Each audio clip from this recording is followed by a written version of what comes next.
Bueno, estamos noutro 1º de maio, nun ano máis, e estamos co paraugas da consigna que levamos plantexado desde hai xa prácticamente 3 anos, de que chegou o momento de recuperar os dereitos que nos arrebataron, chegou o momento de reconquistar todas aquelas melloras que tiñamos conseguido en decenas de anos de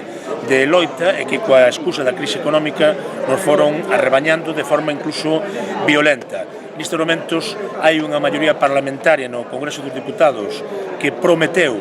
xa na moción de censura de hai un ano, como agora na propia campaña electoral, que iba a derrogar as reformas laborais que tanto daño nos fixeron, e vamos a exixir que o cumplan, porque nós non estendemos cheques en blanco. Eles teñen que ser conscientes de que se non volven a páxina para atrás e non nos repoñen a situación que tiñamos antes, nós imos enfrentarnos a eles e imos mobilizar a maioría social que necesita que haxa máis xusticia e máis reparto da riqueza.